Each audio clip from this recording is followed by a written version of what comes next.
കഴിഞ്ഞ ദിവസം വന്ന വളരെ പ്രധാനപ്പെട്ട ഗൗരവമുള്ള ഒരു വിഷയത്തെക്കുറിച്ച് സൂചിപ്പിക്കുകയാണ്. ഇത്തരം കാര്യങ്ങളൊക്കെ ഇവിടെ പറയാനുള്ള കാരണം, ഇങ്ങനെയുള്ള വിഷയങ്ങളൊക്കെ മനസ്സിലാക്കാത്ത, അറിയാത്ത മാതാപിതാക്കളും രക്ഷിതാക്കളൊക്കെ ഉണ്ടാവും.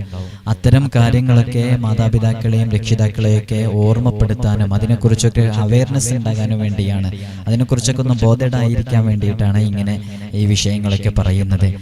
20 വയസ്സുള്ള ഒരു പെൺകുട്ടിയെ വിവാഹാലോചനയുമായി ബന്ധപ്പെട്ട് മാതാപിതാക്കൾ അവരെ കോണ്ടാക്ട് ചെയ്യുമ്പോൾ ഒരുപാട് സമയം എടുത്ത് അവസാനം അതിനെ സമ്മതിക്കാതെ കണ്ടപ്പോൾ അതിന്റെ കാരണം ചോദിച്ചപ്പോൾ മാതാപിതാക്കൾ ഞെട്ടിക്കുന്ന രൂപത്തിലെ ആ പെൺകുട്ടി മറുപടി കൊടുക്കുകയാണ്.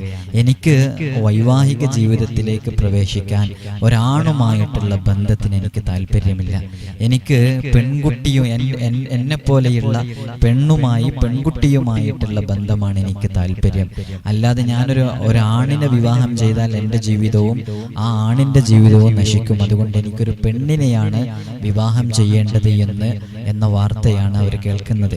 ആ സമയത്താണ് അവർ നമ്മളെ കോൾ ചെയ്യുന്നത്. നാം ആ വിഷയങ്ങളൊക്കെ അവരോട് പറഞ്ഞു കൊടുക്കുകയും എന്താണ് അതിന് പരിഹാരം എന്നൊക്കെ നിർദ്ദേശിച്ചു കൊടുക്കുകയും അതവരോട് ചെയ്യാൻ വേണ്ടിയൊക്കെ പറഞ്ഞിട്ടുണ്ട്. ഇന്നത്തെ കാലം, പ്രിയമുള്ളവരെ, അങ്ങനെയുള്ളൊരു കാലത്താണ് നാം ജീവിച്ചുകൊണ്ടിരിക്കുന്നത്. ഇന്ന് ലെസ്ബിയൻ, ഗേ, LGBTQ എന്നൊക്കെ പറയുന്ന ഒരു വിഭാഗം ഇവിടെയുണ്ട്. അവർക്കൊക്കെ പ്രത്യേക കമ്മ്യൂണിറ്റി ഉണ്ട്. നമ്മുടെ പെൺമക്കൾ നമ്മുടെ വീട്ടിൽ വന്ന് അവര് വിവാഹാലോചനയുമായി ബന്ധപ്പെട്ട് ചർച്ച ചെയ്യുമ്പോൾ അവര് നമ്മളോട് പറയുകയാണ്, എനിക്ക് അങ്ങനെ ഒരു ആണുമായി ബന്ധപ്പെട്ട വിവാഹത്തിന് താല്പര്യമില്ല, എനിക്കൊരു പെൺകുട്ടിയെയാണ് വിവാഹം ചെയ്യേണ്ടതെന്നൊരു നമ്മുടെ മോള് പറയാണ്, നമ്മുടെ മോൻ പറയാണ്, എനിക്കൊരു പെണ്ണിനെ വിവാഹം ചെയ്താൽ എനിക്ക് എൻ്റെ സംതൃപ്തി കിട്ടൂല, എനിക്കൊരു ലൈഫ് കിട്ടൂല, അതുകൊണ്ട് എനിക്കൊരു ആണിനെ തന്നെയാണ് പാർട്ട്ണറായിട്ട് വേണ്ടത് എന്ന് ഒരാൾ പറഞ്ഞാൽ അവരെ സ്വീകരിക്കാൻ ഇന്ന് ആളുകളുണ്ട്. അവർക്കൊരു പ്രത്യേക സംഘടനയുണ്ട്. ആ സംഘടനയിൽ അവർക്ക് ഫിനാൻഷ്യലി, അവർക്ക് സാമ്പത്തികമായിട്ടും എല്ലാ രൂപത്തിലും സപ്പോർട്ട് ചെയ്യാൻ അവർക്ക് ആളുകളുണ്ട്. കോടതിയിൽ ചെന്ന് കഴിഞ്ഞാൽ അവർക്ക് അനുകൂലമായിട്ടാണ് വിധികൾ വരിക.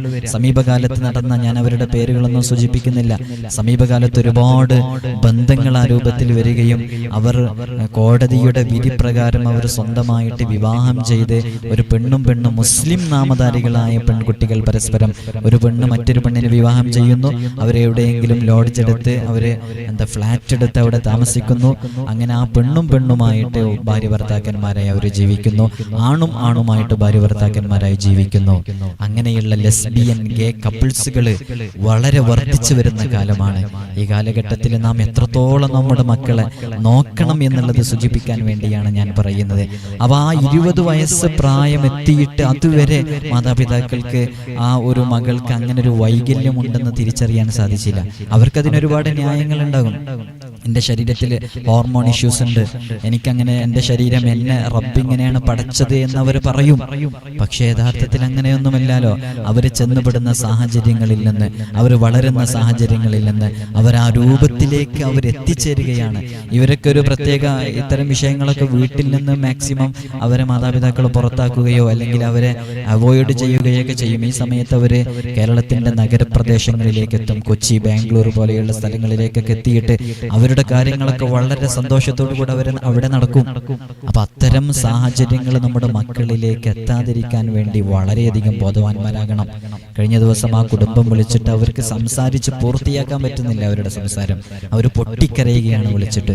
നാം മനസ്സിലാക്കേണ്ടത്, വൈവാഹിക ജീവിതം എന്ന് പറയുന്നത്, കുടുംബ ജീവിതം എന്ന് പറയുന്നത് വളരെ ശാന്തമായി അൾട്രാ സ്മൂത്ത് മോഡിൽ മുന്നോട്ട് പോകേണ്ട ഒരു സംഭവമാണ്. കൂടുമ്പോൾ ഇമ്പമുള്ളതാണ് കുടുംബം. അത് പരസ്പരം ഇണകൾ എന്ന് പറഞ്ഞാൽ ഡിഫറെന്റ് ടൈപ്പിലുള്ള ജെൻഡറിലുള്ള ആളുകൾ തമ്മിൽ അങ്ങനെയാണല്ലോ. അത് ആണും പെണ്ണുമാണ് വിവാഹം ചെയ്യേണ്ടത്. എത്ര കാലം പുരോഗമിച്ചാലും പ്രകൃതിയാൽ നിലനിൽക്കുന്ന സത്യങ്ങളൊന്നും അസ്ഥാനത്താകൂല. അതുകൊണ്ട് വൈവാഹിക ജീവിതം വളരെ നല്ല രൂപത്തിലാണ് മുന്നോട്ട് പോകേണ്ടത്. ഇന്ന് കോടതികളിൽ എത്ര കേസുകളാണെന്നറിയോ കെട്ടിക്കിടക്കുന്നത്? ചുവപ്പ് നാടകൾക്കുള്ളിൽ കെട്ടിക്കിടക്കുന്ന എത്രയോ കേസുകൾ കാണാം. ആ കേസുകളിലൊക്കെ കൂടുതലും വൈവാഹിക ജീവിതവുമായി ബന്ധപ്പെട്ട് ഒരു 6-7 വർഷം കഴിഞ്ഞ് വിവാഹമോചനം, ഡിവോഴ്സിന് വേണ്ടി കാത്തിരിക്കുന്ന കുടുംബങ്ങൾ, അവരുടെ കേസുകളാണ് ഫയലിൽ നിൽക്കുന്നത്. മക്കൾക്ക് ചിലവിന് കിട്ടാത്തവരുടെ കേസുകൾ, പരസ്പരം ഐക്യമില്ലാതെ ജീവിക്കുന്ന എത്രയോ കുടുംബങ്ങൾ, എത്രയോ വർഷങ്ങളായി പരസ്പരം അങ്ങോട്ടും ഇങ്ങോട്ടും ബന്ധമില്ലാതെ നിൽക്കുന്നവര്.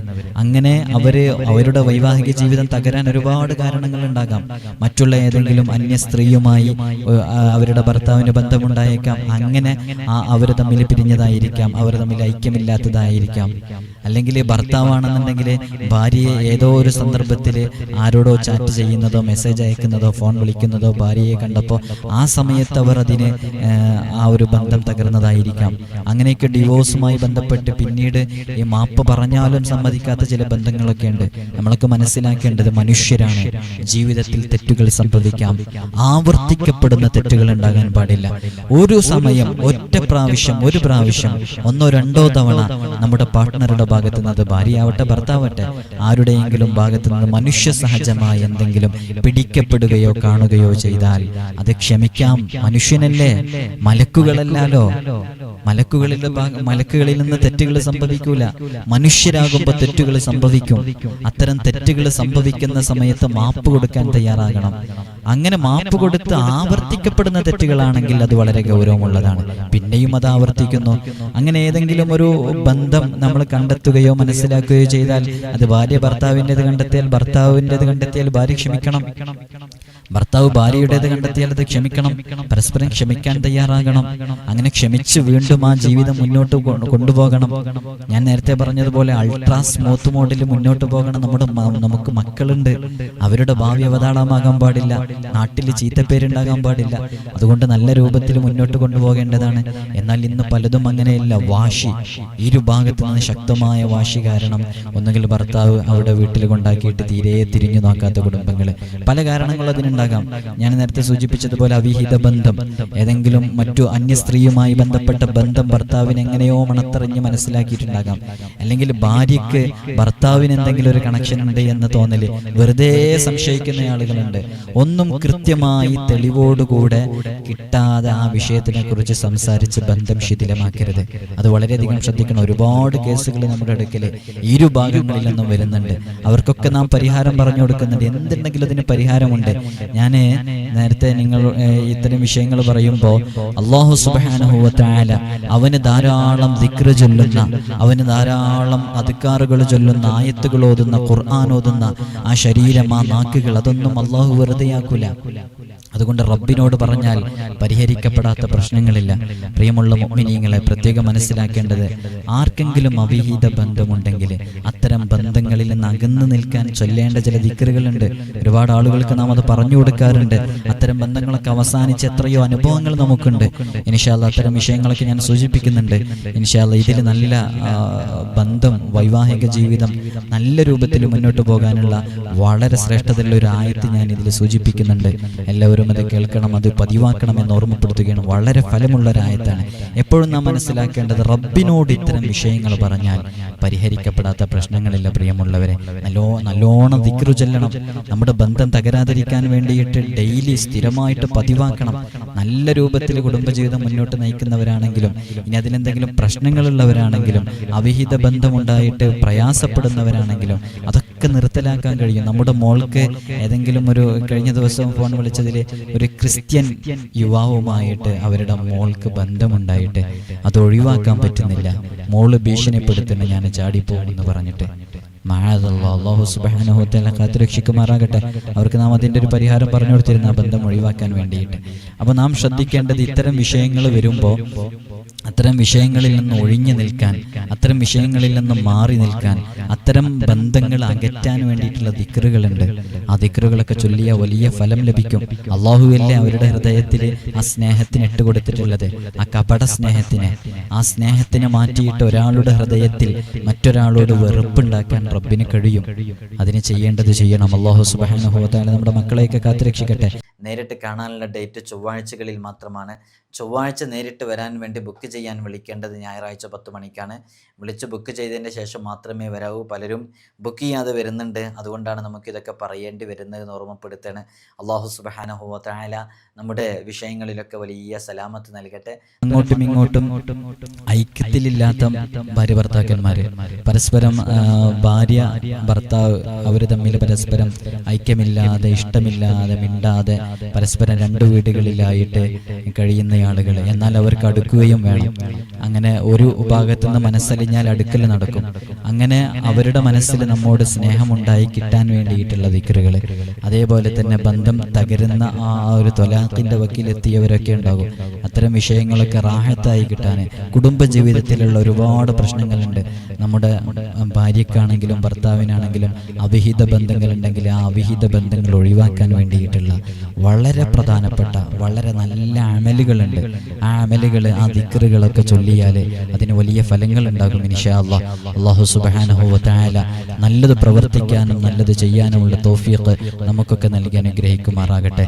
ജീവിതത്തിൽ നമ്മുടെ ബന്ധം വളരെ നല്ല രൂപത്തിൽ മുന്നോട്ട് പോകാൻ ഉതകുന്ന ഒരായത്താണ് സൂറത്തുൽ അംഫാലിലെ ഈ ആയത്ത്. ബിസ്മില്ലാഹിർ റഹ്മാനിർ റഹീം. വഅല്ലഫ ബൈന ഖുലൂബിഹിം ലൗ അൻഫഖത മാ ഫിൽ അർളി ജമീഅൻ മാ അല്ലഫത ബൈന ഖുലൂബിഹിം വലാകിന്നല്ലാഹ അല്ലഫ ബൈനഹും ഇന്നഹു അസീസുൻ ഹകീം. ഈ ആയത്ത് വലിയ ഫലമുള്ള ആയത്താണ് പ്രിയമുള്ളവരെ.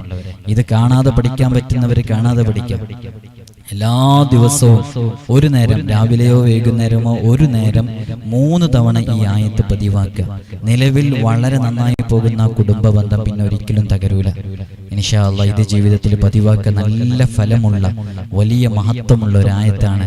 കുടുംബജീവിതം വളരെ നല്ല സ്നേഹത്തോടുകൂടെ മുന്നോട്ട് കൊണ്ടുപോകാൻ കഴിയുന്ന വളരെ മഹത്വമുള്ള ഒരു ആയത്ത്. അതുപോലെ തന്നെ നേരത്തെ ഞാൻ സൂചിപ്പിച്ച അവിഹിത ബന്ധമുള്ള ആ ബന്ധങ്ങൾ ഒഴിവാക്കാൻ, നമ്മുടെ മോൾക്ക് ഏതെങ്കിലും ഒരു അന്യാണുമായി ബന്ധപ്പെട്ടിട്ട് അല്ലെങ്കിൽ മോൻക്കൊരു അന്യ പെണ്ണുമായി ബന്ധപ്പെട്ടിട്ട് ഇങ്ങനെയുള്ള അവിഹിത ബന്ധങ്ങളും അനാവശ്യ ബന്ധങ്ങളൊക്കെ ഒഴിവാക്കാൻ, മദ്യപാനവുമായി അടിമപ്പെട്ട് ജീവിച്ചുകൊണ്ടിരിക്കുന്ന മക്കളുടെ ഭർത്താവിൻ്റെയൊക്കെ ആ ദുസ്വഭാവം മാറ്റാൻ ഇതിനൊക്കെയുള്ള നല്ല ഫലമുള്ള ദിക്റുകളുണ്ട്. ഞാൻ നേരത്തെ പറഞ്ഞ ആയത്ത് എല്ലാവർക്കും കുടുംബജീവിതം നന്നാവാൻ വേണ്ടിയിട്ട് ചൊല്ലാനുള്ള ഒരു ആയത്താണ്. മുമ്പത്തെ ഒരു വീഡിയോയിൽ ഞാൻ സൂചിപ്പിച്ചിട്ടുണ്ട്, റബ്ബനാ ഹബ് ലനാ മിൻ അസ്വാജിനാ വദുരിയാതിനാ ഖുർറത അയ്യുൻ വജഅൽനാ ലിൽ മുത്തഖീന ഇമാമ. ഈ ആയത്ത് സുബ്ഹിക്ക് ശേഷം ആ ഇരുന്ന ഇരുപ്പിൽ തന്നെ കാലുകൾ ചലിപ്പിക്കാതെ 3 തവണ 11 തവണ ഒക്കെ ചൊല്ലിയാൽ വലിയ ഫലമുണ്ടെന്ന് സൂചിപ്പിച്ചിട്ടുണ്ട്. അതുപോലെ വളരെ മഹത്വമുള്ള സ്നേഹം സുദൃഢമാകാനുള്ള ആയത്താണ് ഈ ആയത്ത്. അല്ലാഹു സുബ്ഹാനഹു വ തആല തൗഫീഖ് നൽകി അനുഗ്രഹിക്കുമാറാകട്ടെ. അതുപോലെ തന്നെ നേരത്തെ ഞാൻ പറഞ്ഞ വിഷയങ്ങൾക്കൊക്കെ നിങ്ങൾ ഈ നമ്പറിൽ കോൾ ചെയ്യുമ്പോൾ അത് വലിയ നമുക്ക് ഫോൺ എടുക്കാനോ മറ്റൊന്നും സാധിക്കാത്ത സിറ്റുവേഷൻ അതിൽ വരാറുണ്ട്. അതുകൊണ്ട് തന്നെ അതിലേറ്റവും നല്ലത് ഞാൻ എപ്പോഴും സൂചിപ്പിക്കാറുള്ളത് പോലെ ഇതിൽ കാണുന്ന വാട്സപ്പ് നമ്പറിൽ നിങ്ങൾ കോൺടാക്ട് ചെയ്താൽ ഇൻഷാ അല്ലാഹ് വാട്സപ്പ് നമ്പറിൽ കോൺടാക്ട് ചെയ്യുമ്പോൾ നമുക്ക് സമയത്തിനനുസരിച്ച് അതിൽ നമുക്ക് റീപ്ലൈ നൽകാൻ സാധിക്കും. അല്ലാഹു സുബ്ഹാനഹു വ തആല നാം അനുഭവിച്ചു കൊണ്ടിരിക്കുന്ന പ്രയാസങ്ങൾ, ബുദ്ധിമുട്ടുകൾ എല്ലാത്തിൽ നിന്നും റബ്ബ് സുബ്ഹാനഹു വ തആല നമുക്ക് വലിയ സലാമത്ത് നൽകട്ടെ. കുടുംബജീവിതം അല്ലാഹു ഖൈറിലും സന്തോഷത്തിലും റാഹത്തിലുമാക്കി തരട്ടെ. ആമീൻ ബിറഹ്മതിക യാ അർഹമർ റഹീമീൻ. അസ്സലാമു അലൈക്കും വറഹ്മത്തുള്ളാഹി വബറകാതുഹു.